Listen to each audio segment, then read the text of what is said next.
See, I love performing, but my body and voice type didn't really match the kind of roles that I wanted to do.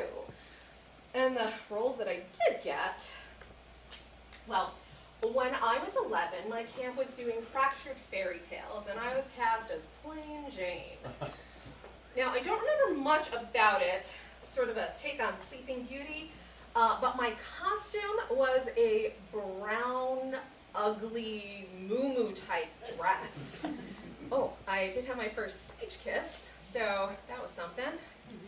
Well, 2 years later, we were doing a musical version of The Lion, the Witch, and the Wardrobe, and I was Mrs. Beaver. In that same ugly brown dress. I changed camps after that. And my new camp was doing Guys and Dolls, which I was obsessed with. And I was dying to play Sarah Brown.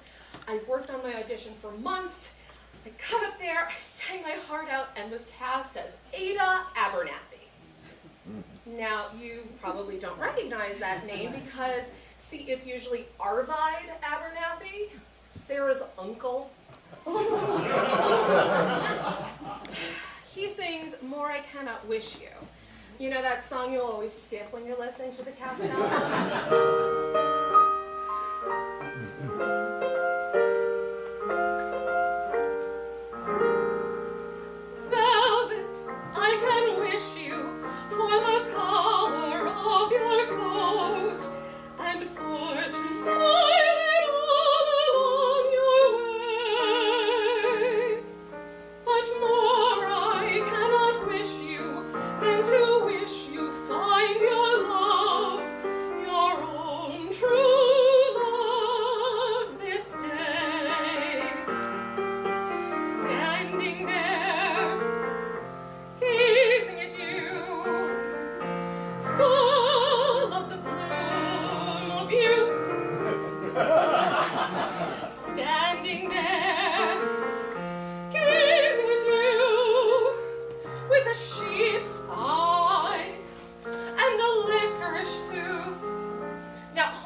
About two things.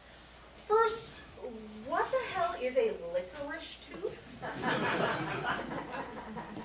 But two, why couldn't I have been singing this instead?